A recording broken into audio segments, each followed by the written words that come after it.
Finley to throw. Over the middle, intercepted. Wolford again. Wolford the other way at the 30, the 40. Wolford to midfield. Miles Wolford with the pick, the heels on the doorstep of an enormous victory. Williams is the running back next to Howe. Play action, Howe will now lob it down the near side. Newsome with a man all over him, pins the ball against the back of the defender and brings it in. Heels can get a first down at the 3. Now, one fake to the right, now he's going to run to the left. Howe at the 5, takes the shot, hit mowing off the chains for the touchdown.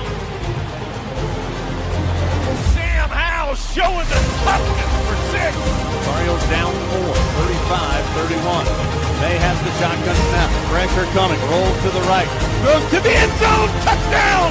Touchdown, Antoine Green! 16 seconds to go. No flag. Snapping it off the 8-yard line.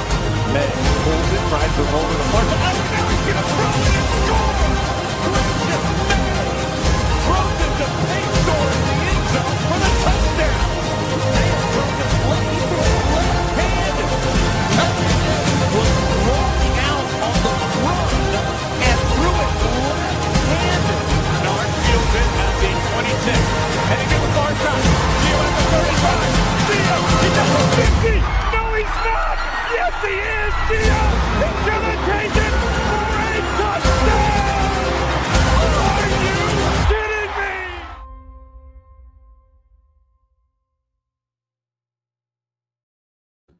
What's going on, guys? Welcome into another edition of the Heel Tough Blog Podcast. It's your host, Anthony Pagnotta, here with you guys as always.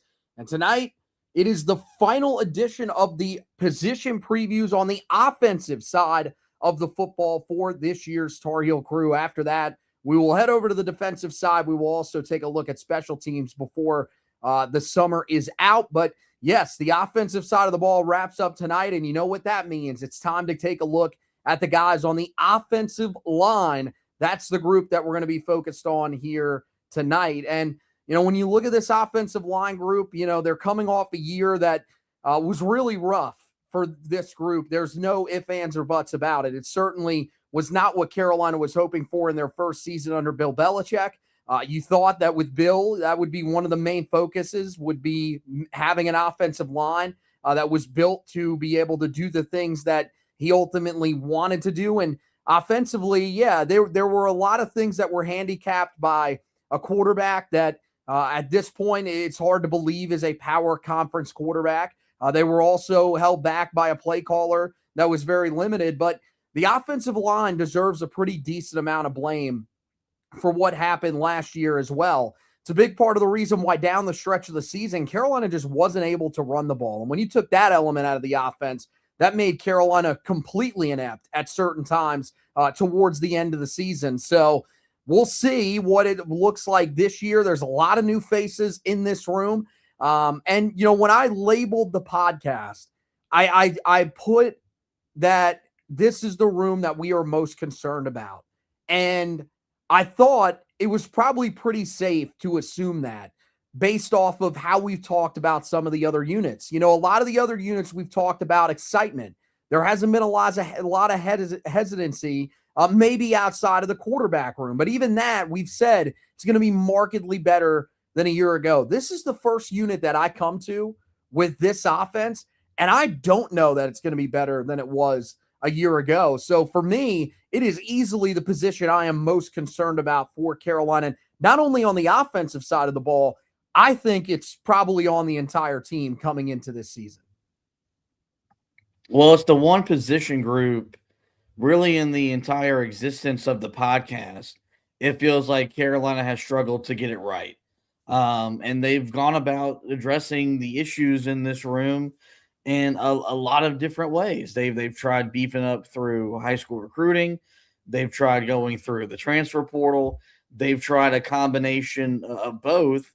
And it just feels like at some point, there comes a point in time in the season where the offense isn't clicking, isn't producing, and we can talk about the quarterback, we can talk about the skill position, but it really just comes down to Carolina's inability to block. And, you know, something that plagued some of Sam Howell's teams under Mac Brown. That was something that really hindered Drake May under Mac Brown, and then that kind of carried over last year. With Bill Belichick, Gio Lopez starting out as the starter, where they really tried to put a really big offensive line in front of him, which kind of makes sense. You want a big offensive line in front of a smaller quarterback. But it was very apparent, especially where we had our season tickets last year in Kenan Stadium. They were big. They weren't mobile. It felt like they were a step slow, and they really struggled. It felt like in that TCU opener on to really give him the type of blocking that he needed. So we come into 2026 with another revamped offensive line, a bunch of names that maybe sound familiar to you guys. A bunch of names that if Carolina can stay healthy, you feel a lot better about their potential to at least be adequate on that side of the football. But make no mistake about it, we can sit here and talk about Bobby Petrino's impact and how confident we are in him, and how we've expressed the intrigue and the belief that the offense can and will be better than it was a year ago. And I do think that's a low floor for how bad Carolina was offensively. But if this offensive line cannot, first off, stay healthy, and this offensive line cannot take that step that they need to take, then Carolina will struggle with the same issues that plagued them a year ago, which will ultimately, I think, hinder them from their most legitimate shot at competing for a bowl game. Like, I think this position group, I think the success of this group is really dependent on how we look back at this season. If Carolina takes a step forward and you can keep Aiden Banfield healthy, you can keep Christo Kelly healthy, and you can get some guys to emerge across that unit, I think Carolina might be poised to be more competitive in some of those games, and maybe they win some of those games that they lost a year ago. If they can't stay healthy, if there's not just internal improvement from last year, if it's more of the same than what we saw, I do think we could be looking back at a team that is ultimately better, but still fall short of some of their goals because of their inability to block some of the better teams they'll play, Notre Dame, Miami, Louisville, for instance. Yeah, I mean, I think it is perfect. And I think you look back at last year, and I think it was really the same case. I mean, you can tie the success. I mean, they were about a 4-8 offensive line. They were an offensive line that at certain points during the season, they had moments where they blocked really well. I thought especially early on in the season, they had moments where they blocked well. I thought as the season went along, it got a lot worse. I thought, the best drive that you're going to see from them, all you got to do is go back to the first drive against TCU. That looked like that was going to be one of the better run blocking units in the entire country. And all of a sudden you circle around, and you go back really the Stanford game on, and you just saw an offensive line that couldn't do anything. I don't think that pass protection was the biggest issue at times last year. I think there were moments where it wasn't great, and they certainly have to be better, but I don't think that was something that held Carolina back nearly as much as their run blocking. I thought their run blocking at certain points during last year was just awful. And if they are going to improve, it's something that you're hoping you see right out of the gate get better. And that's one of the things that hopefully this staff has been stressing to these guys so far during this offseason, is that we got to get better in this area. When you talk about this offensive line, you talk about the reasons why we're so concerned about this group, is that one, there's basically no continuity. In terms of the guys that started the final game of the regular season last year, there's a good chance that Carolina in the first game of this season rolls out and starts exactly 0 of those guys. There's one guy that's still on the roster, and that's Jordan Hall. That's a guy that we'll mention here later on in the podcast. To be honest with you, if this offensive line is at its best, do you want Jordan Hall starting? I didn't think he was particularly great last year. I didn't think he was the worst offensive lineman that Carolina had, but I mean, that's not an accolade that you should be carrying proudly. I still think he struggled throughout, most of his time starting for Carolina last year. So you've got to find some guys up here that can really handle the rigors of what it's going to take going up against the power conference opponents that Carolina has to face early on in the season, and then eventually the opponents that Carolina is going to face when they go into conference play. And you look, everything for me starts with Aiden Banfield. This was a guy that we really liked a couple of years ago, and we thought could really develop into something. And yeah, I mean, he had his moments where he wasn't great that freshman year, but it's a true freshman playing on the offensive line. He was a mid-level 3-star that really just exceeded expectations. So I think we were willing to give him a pass for that. Then last year, starts the first 4 games of the season for Carolina. He suffers a leg injury that we didn't know about until December when Andrew Jones reported it for 24/7 Sports. That's the reason that he was out. I had no idea. I thought he may have just fallen out of favor with the coaching staff. We later come to find out that it was a severe lower leg injury. It seems like that's something that now he's certainly passed. They talked about him being very important in the spring. And look, he started 14 of the 15 games that he's played at Carolina. He graded out with a 62.4 run block grade and a 70.6 pass block grade while allowing 1 sack and 5 total quarterback pressures last year in those 4 games. But he did struggle a little bit against the 2 power conference opponents that Carolina played to begin the season. Wasn't great against TCU. Probably had his worst game of the season against Central Florida. You go back to his first year with the program, he graded out at a 60.5 run block grade, a 63.0 pass block grade, and allowed 3 sacks and 19 total quarterback pressures. Now, the thing is this is his third year at the college level. So now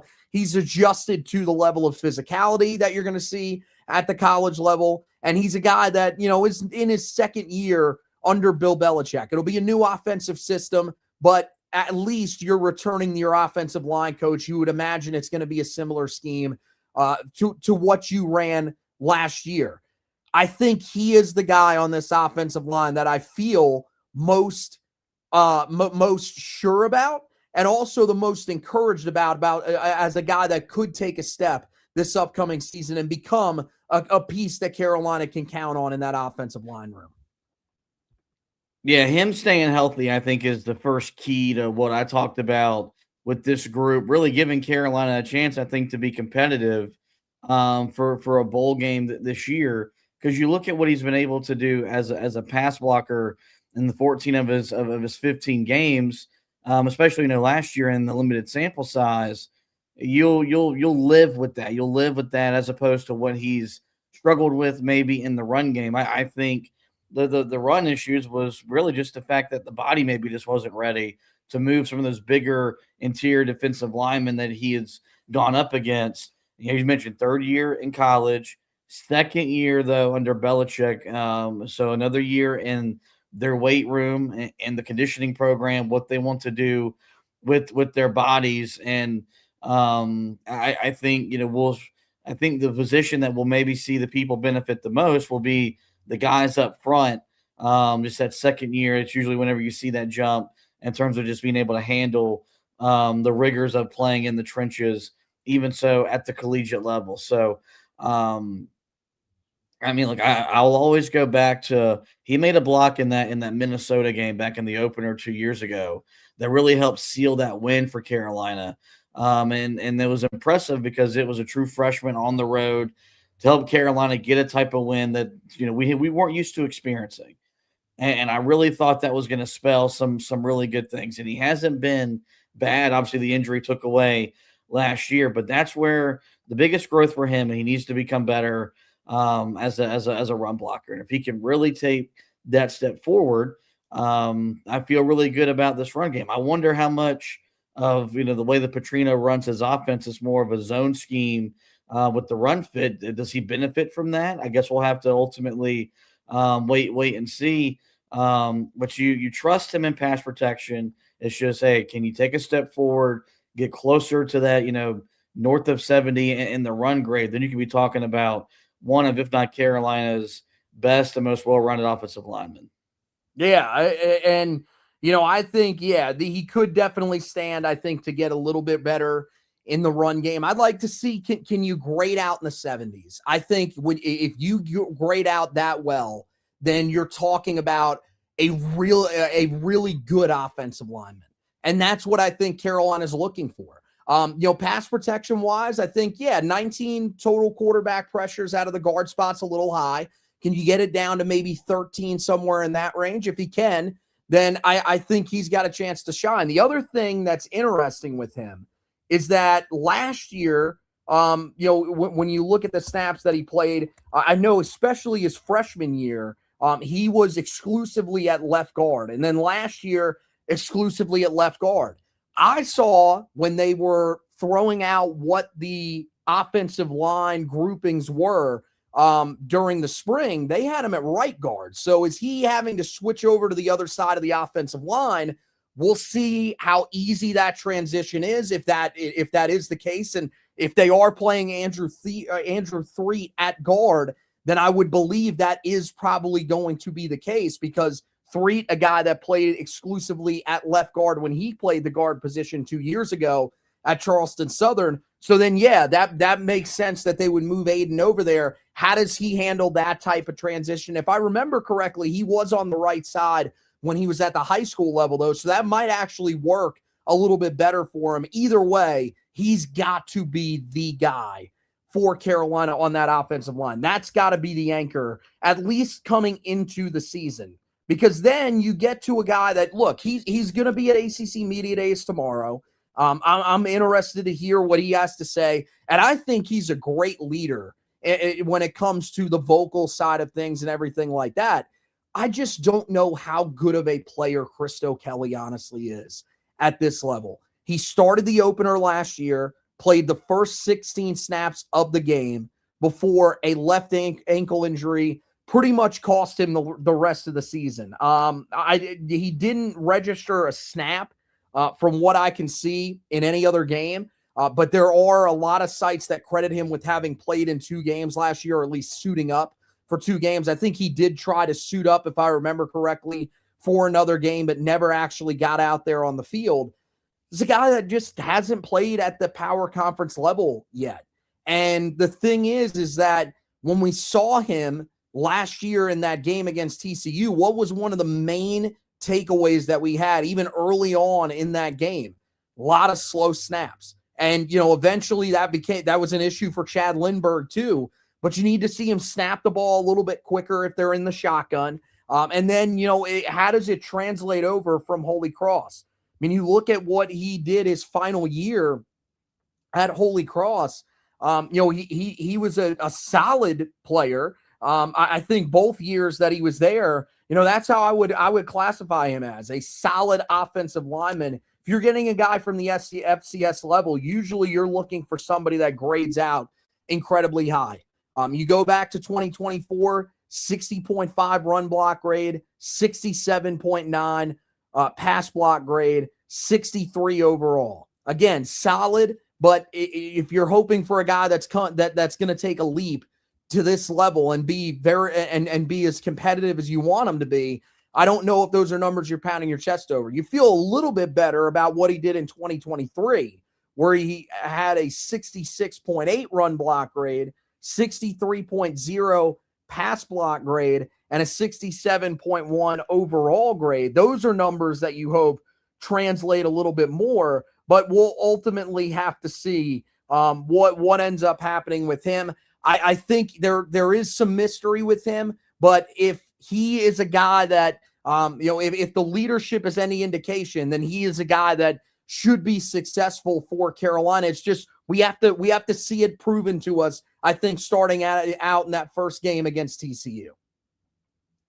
Yeah, if you watch the documentary that the team put out back in the spring, you could tell the leadership role is something that he's taken on as vocal as any guy that you kind of saw through that 3-part series. And I think he kind of has embraced, the Belichick way and the Belichick culture that he's trying to put a stamp on here at Carolina. With that being said, we need to feel his impact on the field as much as we felt it off the field. We need to see, just to be, a a stabilizing force, and just be, you always say players got to be great. No, we don't need you to be great. I'd love for you to be great. I just need you to do your job, and I need you to be able to do your job 12 Saturdays out of the year. And so I do wonder, what that looks like for him this year under Bobby Petrino. So there are legitimate questions just because we've seen him play 16 snaps at the power conference level. But this was someone that when we talked about him last year, like the more that we talked about him, the more excited we got. Obviously, we got a very small sample size of what he could have looked like, but I do think another year in the program. I think his body looks a lot different. We're getting a couple of comments here from Tar Pit 9 on the YouTube stream talking about how he's transformed his body, and now that's noticeable. So hopefully he is ready to be able to play 12 games here at this level and hold up from a physical standpoint. So we know he's emerged as a vocal leader, and that's great. And we're gonna need that leadership, but we're gonna need that leadership to be on the football field as well. And so we talk about these first two dudes here in this revamped offensive line. It comes down to if they stay healthy. Yes, they have questions, but I feel a whole lot better about this offensive line if these two dudes are on the field more often than not than if we're having to play some of the other guys like we had to do a year ago. Yeah. I would say more so Banfield. I think he is absolutely crucial, where if you do see some struggles from a guy like Christo Kelly, there are some reports that people really like what they've seen out of Jonah Rodriguez at center. And could that be a guy that, if he needs to play there, ends up taking over? I think the best thing for Carolina is to have Christo Kelly on the field, to have that leadership on the field. And so, yes, I believe it's in Carolina's best interest that he is a guy that ends up succeeding for them. You're right.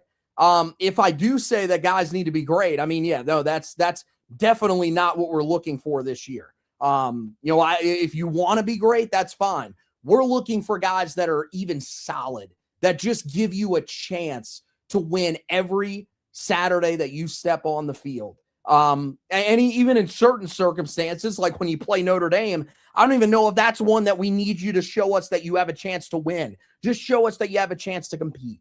That's what we're looking for. So if you can acclimate well to this level, and I think the biggest thing for Christo Kelly that we're going to have to still find out, because we didn't see enough of it last year, is how does he acclimate to the physicality of this level?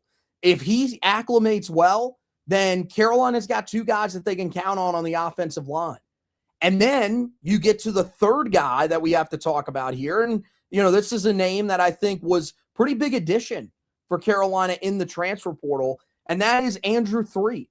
And people might be saying, oh, another FCS guy that you're looking at as a big addition for Carolina. Look, this is a guy that started 32 games consecutively to close his time at Charleston Southern, including 12 at left guard in 2024, which is the position that it looks like he's going to play. The other 24 that he started, by the way, that math doesn't add up. The other 18 that he started, by the way, no, still got that wrong. 20.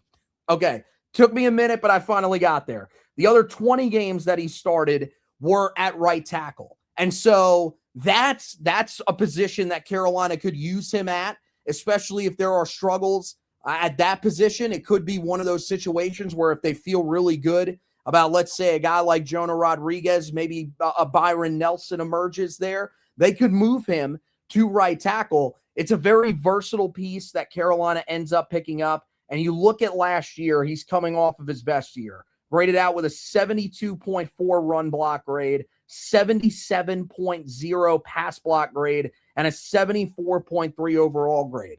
Especially at right tackle, those numbers will play very well. He allowed 1 sack, 18 total quarterback pressures. Now, 6 of those pressures came in one game, which was his worst game of the season. But everything else, he looked really, really good. Did not allow more than 4 pressures in another game the rest of the season. You look back at his 2024 season, he graded out with a 61.7 run block grade, a 58.2 pass block grade, and a 60.8 overall grade, allowed 1 sack, 13 total quarterback pressures. So the grades you'd like to see come up there. But I mean, those numbers really, in terms of pressures, at least from a pass protection standpoint, really weren't that bad. I think he's a guy that we could see succeed. It all comes back to whether or not he can handle the physicality at this level. Yeah, you worry about just the jump up from the FCS level to not only the FBS level, but playing in the Power 4 and a Power 4 conference schedule that features, the likes of Notre Dame, Clemson, Miami. You got to play Louisville. You got to start the year off against TCU. This will be a major step up in terms of the competition. But you talked about, 32 games he has started in his career. The best ability is availability.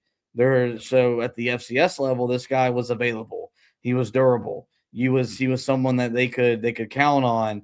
And then you look at the PFF grades, and got a 72.4 in run blocking, as you mentioned, 77 in pass blocking, and a 74 overall. Like, if that can be the threshold that he can set for other guys to try to meet, and try to, we talked about Banfield wanting to improve those numbers, Kelly trying to improve those numbers, then you would feel really, really good about that 3 of your 5 offensive linemen and what they could really present for Bobby Petrino and this Carolina offense. So really going to be intrigued to watch him in the opener and just see, is there a learning curve? Is there an adjustment to the type of competition he's going up against now, playing at a school like Carolina? Or is this something where, like, the experience just hasn't prepared?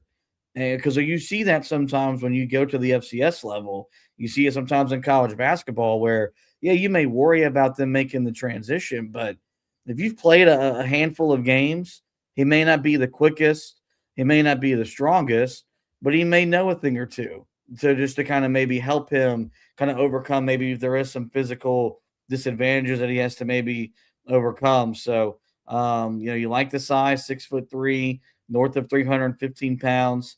So, he's got the frame, I think, to hold up and be a consistent offensive lineman for Carolina. And if he is, then I think that'd be a really good sign for this offensive line being the type of unit we want and need it to be in 2026. And I love the versatility, man, because if you get in a pinch at right tackle, you can always move him there. He's a guy that moves well. So you could see that when you've got a 77 pass protection grade, you're a guy that moves well laterally. You can stay in front of guys. Now you're going to be going up against guys that have more speed, guys that have more physicality, but I trust that if that's the position that he ends up, he's going to translate well there. I'm almost more confident if they use him at right tackle than I am at left guard. But even still, I think left guard, he has a chance to be one of your better offensive linemen. And so when you look at those 3, I think that trio you feel pretty decent about. Yeah, 2 guys from the FCS level that you wonder, is there an adjustment period for them? But I think especially as the season wears along, you're going to feel pretty good about those guys. You're going to say that's a group that I can trust. Then you get to the offensive tackle spots. And this is where I have no clue what to expect here. Because a guy that shined last offseason and a guy really just in the fall, because he was not with the team. He was a summer enrollee and wasn't with the team on the field until fall camp, is Aiden Buchanan. He's doing it again. This is a guy that, we saw reports that he is the guy that was with the starting group over there at right tackle. The thing is that you go back and you look at what he did last year. Yeah, he started the season opener for Carolina at left tackle. There's a reason why he wasn't in there the whole game, because he really struggled. And look, as a guy that was a summer enrollee offensive lineman as a true freshman, yeah, it's going to be very, very difficult to expect you to come in and just be lighting the world up out there, especially against a team and a defensive line, I thought in particular from TCU, that didn't get enough credit going into the season. But the thing is then you saw him later in the year, or really the next week against Charlotte. You got to look in week 3 with him against Richmond, and it wasn't any better. The overall grades really weren't that great. He didn't pass protect well against Richmond. He didn't run block well against Charlotte. And granted, Charlotte, those were garbage time snaps. But if you're going to play, you want him to be a guy that actually produces for you when he's out there. You want him to be able to move guys off the line of scrimmage and help in run blocking. You just didn't see that from him last year. And so when I look at him, his overall grades last year, 49.1 in run blocking, 42.6 pass blocking, and 42.8 overall. I mean, these are numbers that if he doesn't improve upon, he's getting benched pretty quickly early in the season.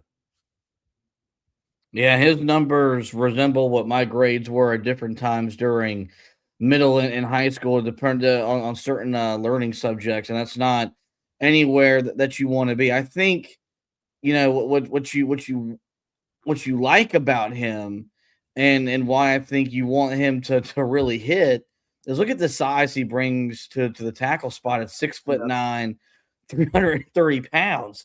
I mean, that's just a mammoth of a man out there. And unfortunately just was not meant to be, something that was going to be sustainable for him last year to be a successful player. As you mentioned, started the season opener, but just appeared in 2 more games the rest of the year, and ended up playing, as you mentioned, just a total of 62 snaps. Like, that's not what you want when you go from being a starter, as you mentioned, that offensive line, which was dominant in that season opening drive against TCU, where they walked right down the field and scored a touchdown. Kenan Stadium was as loud as it's maybe been, outside of when Cam Sexton went airborne against Notre Dame, outside of when Daz Newsome caught the touchdown in Mac Brown's first home game back as Carolina's head coach in 2019. And we thought we were on our way to conquering the college football world. And then the rest of the game happened, and the next few games happened, and it just became apparent he wasn't ready to be that guy. And credit the coaching staff for maybe not playing him through. Maybe, it was kind of weird. It was the messaging that we saw last year where there were certain position groups they were willing to endure some growing pains. They were willing to endure guys learning on the job. It's really hard to do that among the offensive line. It could be because if you can't block, you can't do anything. You can't run the ball, let alone you can't throw it. And so this is a guy that deserved to see his playing time all but diminish. But if he has taken that step, if he has improved, you're talking about, just from a physicality standpoint, from a frame standpoint, him being a difference maker just because he's 6'9", and what that will be able to do. So, Phil Steele doesn't list him as a starter on his projected depth chart. That doesn't necessarily mean anything, but he kind of has some intel when he puts out his magazine. I think it's going to be really interesting to see just what this role does look like. Can he take a step forward and be a much more productive member, or was what we saw last year a sign of what he's going to be for the remainder of his time in a Tar Heel uniform? Yeah, or, even just, this year, even if it's just not even as bad as it was a year ago, but if it's still not serviceable enough, it could just be that you're still too young, man. This is a guy that's a redshirt freshman coming into this year.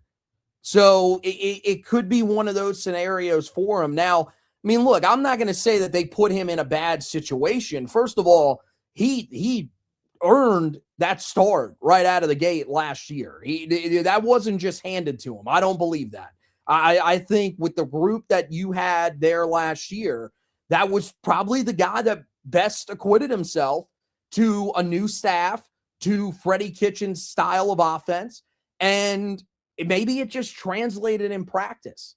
The thing that's crazy to think is that if you look, he was probably tested during the preseason, because you're talking about Milcard Abujade, who had 10 sacks last year, Tyler Thompson, who had 7 sacks last year. And granted, those guys weren't great right out of the gate, but you would think that he was even Bryce Yates was still on the roster at that point. You would think that he was tested by some of those guys, and maybe he just held up in practice.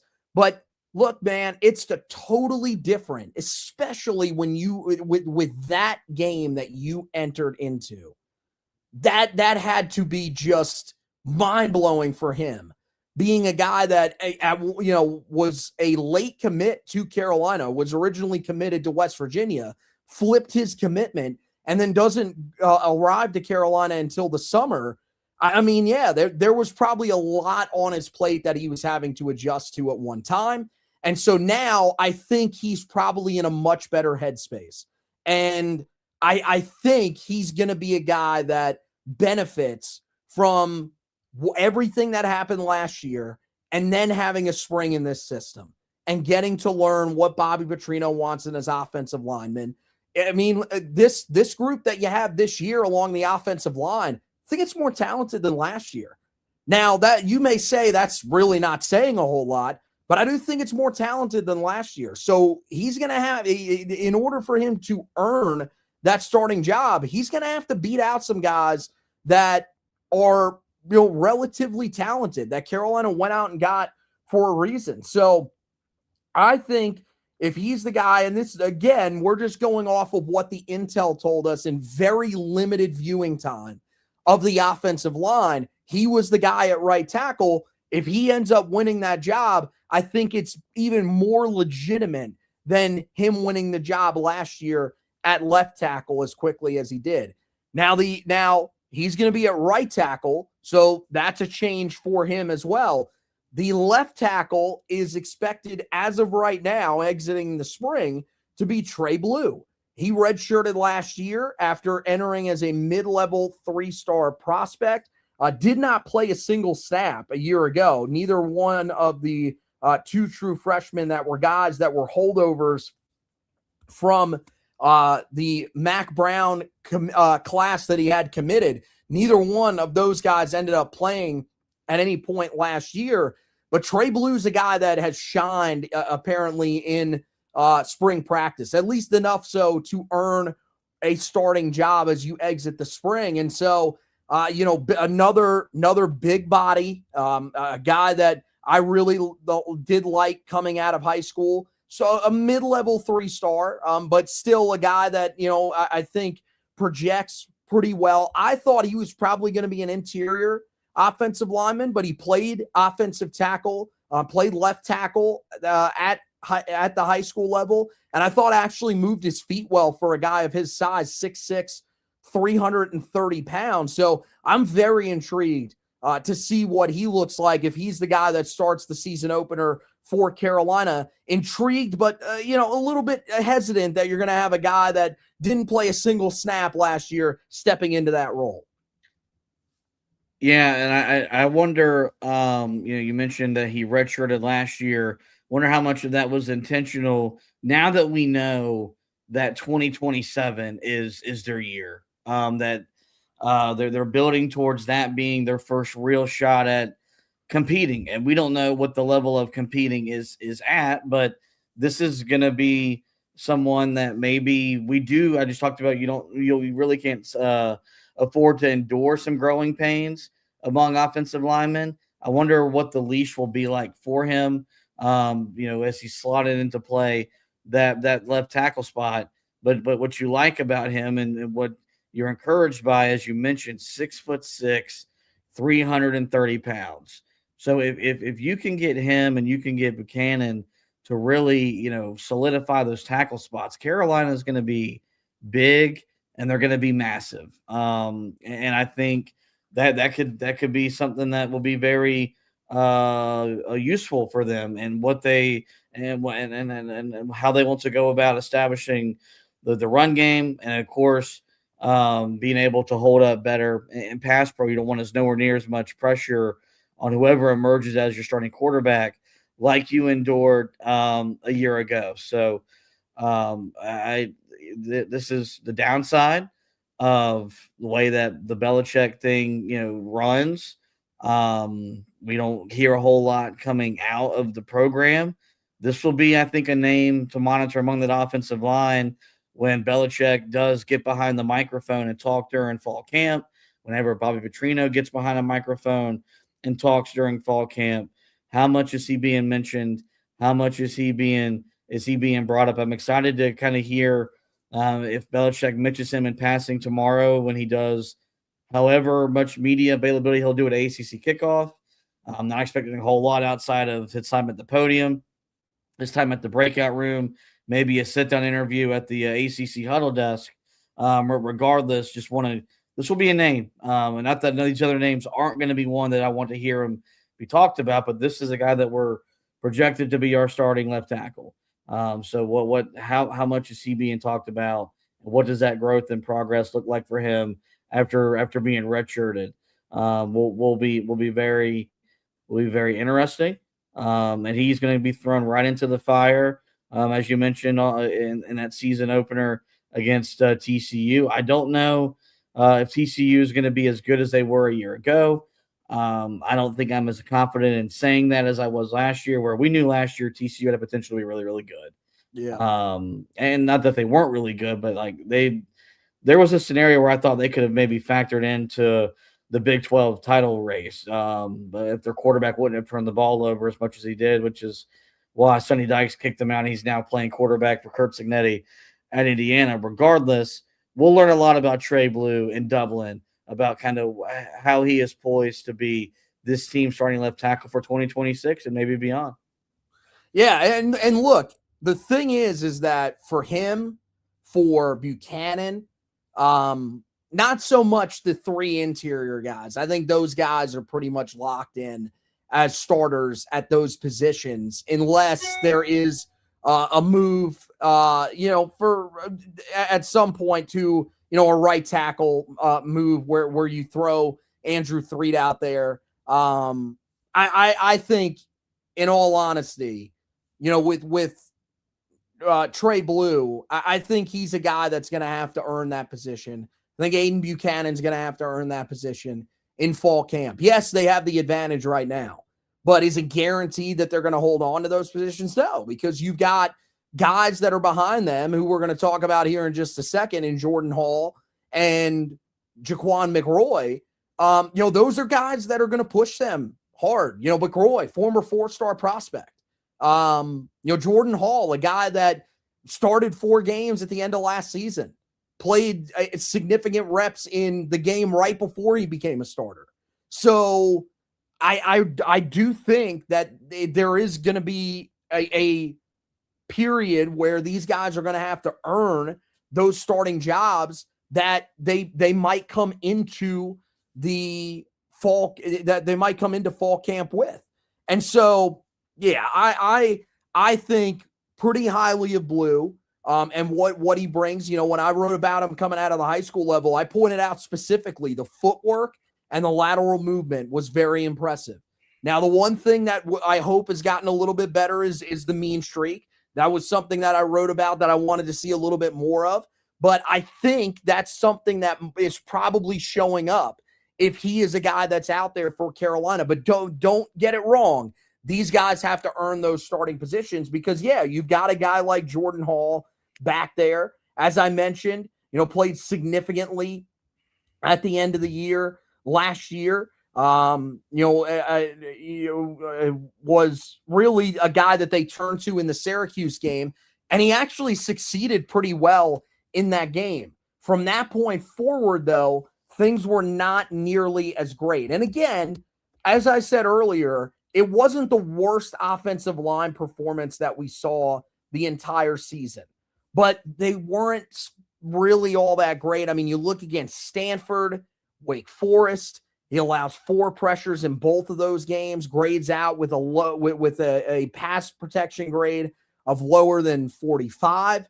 Same thing in the game in the 18 snaps that he played against NC State. He ends up getting benched in that game. Carolina, I forget who they decided to roll with at left tackle the remainder of that game, but that just showed you right there that it wasn't good enough, and they needed more from Jordan Hall. Is he going to be able to give that to you this year? Well, first of all, he's got another year at the power conference level. This was a guy that they got out of UAB, and he didn't even really, I mean, he didn't play much at UAB the year before he came to Carolina either, only 156 snaps. He actually played more snaps a year ago for Carolina when he played 214. So, yes, he's got to be better than 1 sack and 11 total quarterback pressures allowed in just 214 snaps, 117 pass protection snaps at that. He also took 3 penalties. That's an area that he's got to get cleaned up.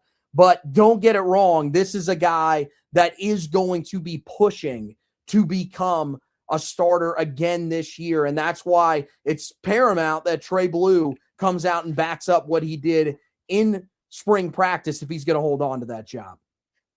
Yeah, Phil Steele actually has him projected to be Carolina's starting left tackle. So you make of that what you will. I think on the surface, what you like is that if he does have to play, if let's say something happens to Trey Blue, whether it's an injury or Trey Blue doesn't perform, he does have experience. And you could see potential with how he played in certain moments last night. He's another guy that fits the mold of what they want in a tackle. It's very obvious. They want to be really, really big at that spot. You're talking about a dude that was 6'8", north of 330 pounds. So he would, kind of just be a plug and play from a frame per perspective. And so I think it's going to be, really interesting to see how does he build going into his second full year at the P4 level, second full year, in the Belichick system. And I think we also got to put into some account. I mean, some of these dudes may not have played well, may not have performed well because they just didn't fit what they were being asked to do by Freddie Kitchens. True. And is this someone that is maybe poised to take a step forward in what he's being asked to do by Bobby Petrino? I'm not saying that, but I'm very open to that being the case just because we've talked about the track record of success with what Petrino's offense has done. And here's the thing. Petrino, you can't put up the offensive numbers Petrino has put up without you at least being adequate to solid among the offensive line. I'm sure there were times during his stints at Arkansas and Louisville, he probably had what he would consider an elite offensive line. I don't know if Carolina is poised to be elite in 2026. If they want to be, feel free. I'd love to watch that type of elite offensive line play. But I do think, there's going to be guys that we might see take a step forward, and it'll be a direct result of they're just better coached. They're in a system that they know what their role is, they know what their job is, and they're being asked to execute that as opposed to what they were being asked to do under Freddie Kitchens. So this will be, I think, one of the battles to monitor during camp because as we talked about, I think Trey Blue is the guy that they would like to see be Carolina starting left tackle, but I do think that if he struggles and maybe if he's not ready to be the guy, they won't hesitate to go back to Jordan Hall, who showed some nice things in moments last year down the stretch for Carolina.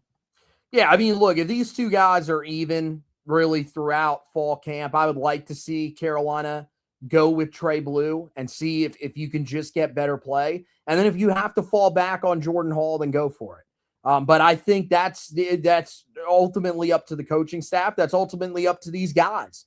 to come out and perform the way that they need to here in spring practice. The thing that we want to see most is we want to see the best team take the field when Carolina eventually gets out there to Ireland and gets ready to face off against TCU.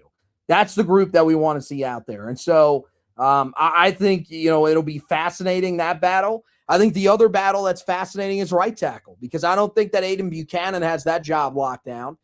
You got a guy that Bobby Petrino is very familiar with, coached him had him as an offensive lineman last year. And remember, during the offseason, probably spent a decent amount of time watching him and, seeing what he could bring to the table for them along the offensive line. That's Jaquan McRoy, who was with Arkansas last year. Now, the thing about him, the thing that's a little scary, is former 4-star prospect. You like that. But he began his career at Oregon, spent 1 year there, left, went to Arkansas, played 58 snaps a year ago for the Razorbacks, 30 in the season opener against Alabama A&M, 28 the rest of the season. Now, he did start the game against Mississippi State, but he only played 2 snaps. So I'm not really sure what exactly that situation was. I don't know if they had a player that was suspended or what exactly happened there, but that was the route that that he ended up taking last year at Arkansas, and then he re-enters the transfer portal yet again, and Carolina ends up bringing him in. So he's had a little bit of a winding road to begin his career, but there's a reason why he was a former 4-star prospect. There's talent in there. The question is, can Carolina unlock it? It doesn't seem like they were able to really do that in the spring, but I think this is one of those guys to keep an eye on here as we go into fall. If you're going to see someone that's going to push for a starting job, I think McRoy could certainly be that guy at right tackle there battling Aiden Buchanan. Yep, he's listed as a starter according to Phil Steele's depth chart. Again, that's not the gospel. I may view it as the gospel, but he does get some sort of intel from all these teams whenever he sends out his magazine with his projected depth chart. At least at the minimum, I think he's going to push for snaps. And if he doesn't necessarily start week 1 against TCU, you have the off week coming back, then you have East Tennessee State at home. Maybe in that first home game, if it's not where they want that spot to be, do they maybe do a rotation against an FCS opponent? Because you could probably do some more of that in that game as opposed to the TCU game, where I don't know how much rotating at the tackle spots you can do and ultimately afford to win. And we know what the opener in Dublin represents. We know what it means for the winner. More importantly, know what it means for the loser. Historically, the team that loses that game, it's really a foreshadowing of things to come. You're never going to get upset about a position coach, a coordinator, bringing someone in from the previous stop, because there had to be something there that made him go to Belichick, go to Michael Lombardi and vouch for him and say, hey, we need this guy. I believe in this guy. It's one of the reasons why I think Miles O'Neill will eventually emerge as Carolina's starting quarterback, is that relationship with Petrino with his time at Texas A&M. So when you look at McRoy, just 58 snaps, and the majority of them coming in that season opener against Alabama A&M, but a former 4-star who started his career in Eugene, playing for the Ducks. You don't end up there by accident. You don't end up in the SEC by accident. It's just, can you maybe finally tap into that potential? And if so, that could really spell a difference maker for Carolina at that right tackle spot. So there you go. You got 7 that you look at and say are at least competing for starting jobs. Then you got another guy that I think has shown enough at least to be considered a part of the rotation, at least a rotational guy that they can use if they need him at some point this year. And that's Jonah Rodriguez, the JUCO transfer from Southwestern Junior College. He is a guy that finished as a first-team All-JUCO member last year. Seems pretty well regarded coming from the JUCO level. And, the thing is that he's a guy that seems to have at least shown some things in the spring based off of some of the intel that has come out.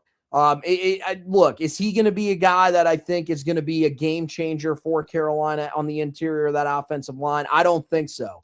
But I do like, one, the versatility. It feels like he can play all three positions on the interior of the offensive line and do so at a decent enough rate. There is going to be the adjustment like we talked about with the FCS guys. Is he going to be able to handle the physicality? This is a guy that was a power conference recruit at one time. Originally started his career with San Diego State, eventually then makes the transition to Arizona. The only thing is he doesn't end up playing at either one of those spots. So now Carolina is going to need him to be ready to play at this stop. And so I think that's going to be something that we're going to learn more about in the fall. Is he a guy that we hear more about and that they say, hey, he is ready to be that guy? Or is this someone that maybe, we hear there are still some questions with? I think one thing that's encouraging is that it seems like there is a lot of buzz about him being a successful backup center and a guy that, if Christo Kelly does struggle, they think can slide into that position and actually be pretty solid. So I like what I'm hearing about him here out of the gate, at least, just to be a part of the rotation. I'm not expecting much more from him, but that's a start for a guy that's coming from the JUCO level. And so we'll see if he can build on that in the fall. I think what they've done a really good job with on paper is it feels like they've kind of covered their tracks to where if they do suffer an injury, if they do maybe don't have the production that they want to get from center, guard, or tackle, they at least have other viable options where there might be a drop-off, but maybe not as noticeable as there was at different times across the unit last year. Because make no mistake about it, like when Mack Brown would tell you they needed 9 or 10 offensive linemen, he wasn't saying that, just because he pulled a random number. This wasn't like the whole, it wasn't the equivalent of the 6-7 fad that we just overcame as a country. Like, you need that many offensive linemen to get you through a football season, to get you just through practice, let alone with the games on Saturdays. And that's been the biggest issue with this position group is we've been able to get to maybe 8, maybe we've been able to get to 9, but even then it hasn't been the type of 9 that you want. I don't know if they've got 9 this year. I don't. I think they're closer though than they were a year ago with the way they've gone about rebuilding this room. You've got a nice mixture of, redshirted freshmen that have just been in your program now for 2 years. You've went and got some guys that have a lot of playing time at the FCS level, and I do think that does account for something. And then you got to mix some other transfers from power conference levels. So I don't know how much of a role Jonah Rodriguez is going to be, but with all the questions that do concern around Christo Kelly, and can he just play at this level? And then B, can he stay healthy enough at this level across 12 games? You had to have someone that if you had to turn to, there maybe wouldn't be a drop-off that would just completely hinder your unit. And I do feel like, at least on the surface, not going to sit here now like I've watched a lot of Jonah Rodriguez's snaps from his time at Southwestern Junior College, but they've got someone that they feel confident in. They're expressing confidence in, and that's going to go a long way, because every single name that we've talked about here in depth in this edition of the podcast, they are going to play a part for Carolina's offensive line in some form or fashion, whether it's good, whether it's bad. These will be names that we'll be talking about whenever we're recapping games on Monday nights during the season. And I just feel like they are poised to maybe be better top to bottom than they were a year ago. Yeah, and Tar Pit 9 brings up a great point. Thanks to him, he's been great in the comments section throughout this edition of the show. If you're still hanging on with us here, jump in the comments section. Let us know what you think about this offensive line this upcoming season as well. He says, remember, by the end of last year, 4 out of the 5 starters on the offensive line had missed spring. Missing spring is devastating for offensive lines and quarterbacks. Yeah, that's the other thing is that, and the reason that they missed spring was, you know, you either had the situation with Aiden Banfield where he was a guy that enrolled late out of high school, or remember that last year the spring portal was still a thing. So now you don't have to worry about that. Every single one of these guys that we're talking about were with the program in the spring. They went through spring ball. They understood what it meant to be in a Bill Belichick system. They understood what it meant to be in Bobby Petrino's scheme, and they're really starting to understand what it means to be a power conference player. And so I think that's going to bode well for Carolina, and especially for these 8 guys. I think these are the guys we always heard Mac Brown, you need guys that you can trust. Well, these are the 8 that you can trust. And I put the air quotes around them because I don't know how much you can exactly trust these guys. But I do think that's the group that you look at. Then you get to some guys that are wild cards, some guys that we don't necessarily know a whole lot about at this point, but you never know what can end up happening. I am very intrigued by Rowan Byrne, the transfer from Clemson. High-end 3-star prospect out of high school, played 2 snaps a year ago at right guard. It makes sense. Clemson offensive line was locked in place. There were not a lot of units that were very successful at the level that they needed to be last year for Clemson. They would have been successful from a Carolina standpoint. I mean, we would have taken the season that they had in a heartbeat. But Rowan Byrne was a guy that just wasn't going to get a lot of playing time with the guys and the talent on that roster ahead of him. I think he's in a position now where he might be able to succeed. And I didn't hear much about him in the spring. He's not in that group that's being talked about as part of the rotation just yet. But maybe that's a guy that ends up jumping up there. But you got him. You got Brandon Homadi, a guy that Carolina added late in the transfer cycle. Low-end 3-star prospect last year who played 8 snaps at left tackle or as an extra offensive lineman for West Virginia. You got Byron Nelson, who was a former mid-level 3-star prospect for Carolina coming into last season alongside of Trey Blue. And that's a guy that another year in the system could certainly help him. Those are the 3 that I think are going to challenge to be guys that can be a part of the rotation this year. There are a couple of other true freshmen that I'm eyeing up as well. Maybe a guy like J.B. Shabazz, former high-end 3-star prospect who enrolled early. Will Conroy, I think if you're looking for a third center, that might be your guy there.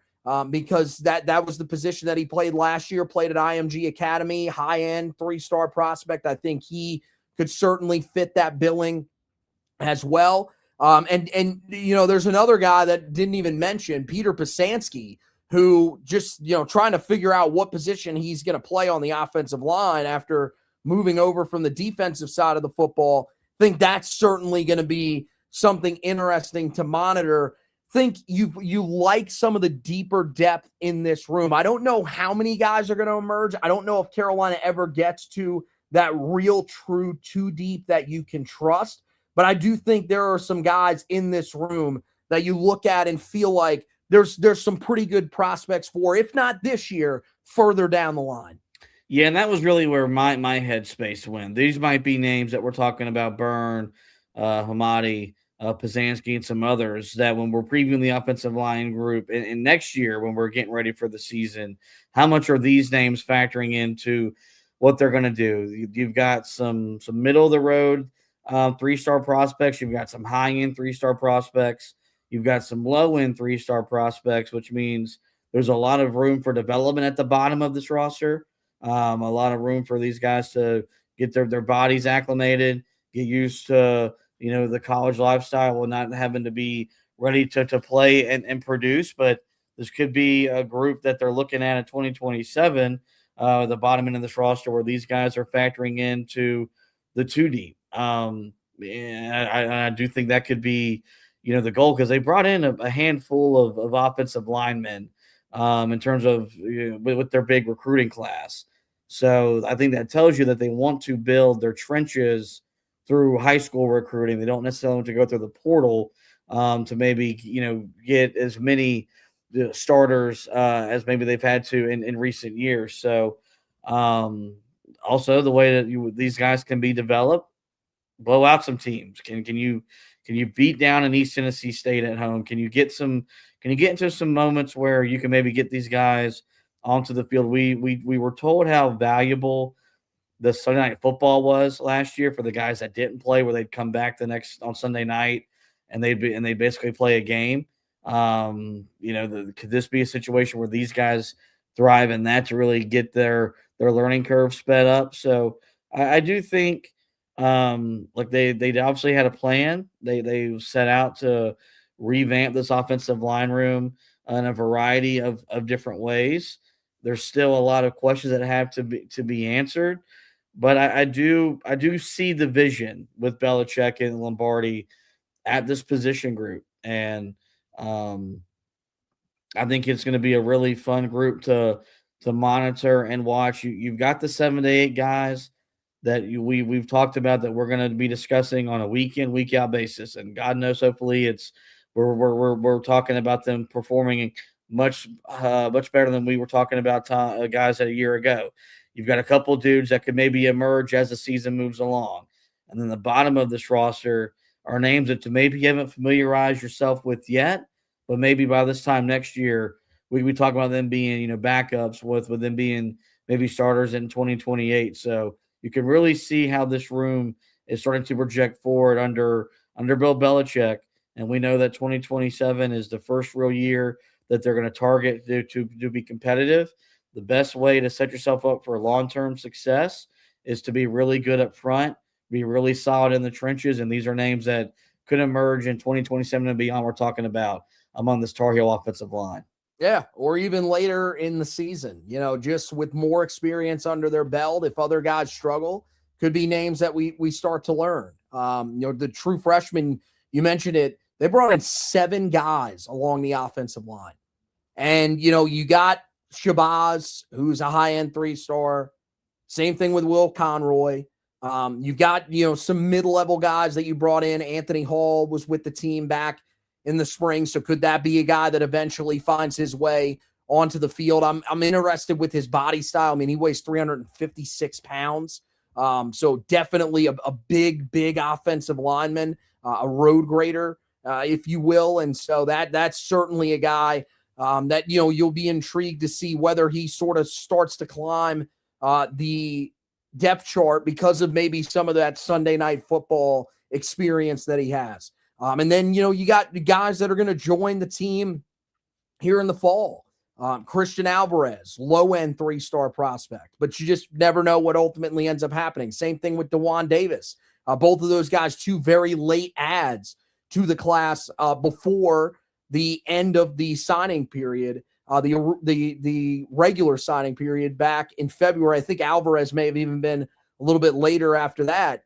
Nick Fiamora, a guy that was a mid-level 3-star prospect that Bill Belichick and his staff really liked, and Zion Smith, a guy who I really liked coming out of the high school ranks as well, because the level of competition that he played with, and a mid-level 3-star. So eventually later on down the line, but it could be as soon as later on this season. We'll just have to see what ultimately ends up happening. So there is your look at the Tar Heel offensive line this season. I'll say it. I believe they're going to be better than they were a year ago. I think it'll probably be slight improvements. I don't see this being a unit that takes a major step forward this year. I hope I'm dead wrong on that. I hope they come out and look like one of the better units in the ACC, and that some of these guys really just needed the right opportunity. Some of these guys just needed a little bit of time to season, but I do think they will at least be slightly better for Carolina. I think everything else on offense is going to be markedly better, and so I think it does mean that Carolina is going to be a better offensive team this upcoming season, which is really all that we're asking for. Give this team a chance, because I think defensively, with some of the stuff that we're going to be talking about here over the next couple of weeks on the defensive side of the football, we feel pretty decent about those positions. We feel like that's a group under Steve Belichick that will be able to at least duplicate what they did last year, if not take another step forward. So you just need to be solid offensively. I think this group will be able to do that this upcoming season. So make sure you guys head over to the website, HeelToughBlog.com. Got the article up there about the offensive line. Make sure you check that out. The reason to check that out is our projected depth chart for this upcoming season. We lay out every single guy in the room and where we think they'll end up on the depth chart. So make sure you guys go back and check that out. We have that for every position group on the offensive side of the ball right now. And then, we're shifting over to the defensive side of the football here coming up shortly. That'll be, not sure when exactly we're going to do the next edition of the podcast. It'll either be, Monday or Tuesday of next week, someday early, because we are going to do some sort of recap from media days. I know it's very tough. When we used to do these with Mac Brown, it was so easy because Mac Brown gave you so much. He could lay out the entire roster and how it looks heading into fall camp for you. He'd give you his own depth chart heading into fall camp. That's not going to be the case with Bill Belichick. I don't know what we're expecting to get. Last year, we got 5 minutes of fullback talk. Now, he does have a fullback on the roster. It's a guy that we won't mention at any point. I'm not doing a fullback preview. Henry Martello, don't know how much that guy's really going to be used this upcoming season. But anything that is said at ACC Media Days tomorrow, any big stuff that comes out from either the coaches or players, we will have you covered on the website at HeelToughBlog.com. And then we'll have a podcast recapping the day and, some of the buzz that we're hearing around Carolina or lack thereof, for Carolina heading into this upcoming season at ACC Media Days. So make sure you keep an eye on all that coverage coming up for you guys tomorrow and Saturday. As for the basketball side of things, Carolina still, at this point, doesn't look like they're going to pursue anybody else. I know LJ Kaysen ended up entering the transfer portal out of Michigan. That certainly is something. I don't know if Carolina is interested, especially after adding Angelo Brizzi, but that does mean that I still think they're in that period where guys can enter the transfer portal from Michigan. So you never know. There could be another name that pops up. We'll let you know if there are any other names that pop up and any other roster news or notes that come out about the team here this time of year. We will let you know on the website, HeelToughBlog.com. Meanwhile, on the Four Corners podcast side of things, just had an Ashton's analysis edition of the podcast. So go back, listen to his breakdown of some of the recent additions that Carolina has had to the to their program, and also the reaction to what we've seen from Caleb Wilson. We just had another stellar performance in Summer League again tonight from him. I mean, he was throwing down a couple of different jams on the Lakers Summer League team. So a guy that looks like he's going to play every single Summer League game because he's motivated to show that he is available and he's going to be out there. Any more news and notes that come out about him, we'll be sure to have you covered on both the website and the podcast side of things. And we're not going anywhere, even though it is the summertime. We'll be talking some Carolina basketball in a variety of different ways here over the next handful of weeks and months. So that's going to wrap it up for this edition of the podcast. Didn't want to plug the social medias real quick. Twitter at HeelToughBlog, Facebook at HeelToughBlog, and YouTube. That's the most important one, guys. Please go over to our YouTube page if you're watching the end of this video, wherever you are watching the end of this video. Go over, give us a subscription. We would greatly appreciate it. Again, our goal is to try to get to 1,000 before the start of football season. We need you guys to be able to get there. So if you could just go over there and give us a subscription, even if you don't watch over there on YouTube, it would really help us out. But that wraps it up for this edition of the show. Want to thank Josh for hosting with me. Want to thank you guys for watching and listening. And as always, go Tar Heels.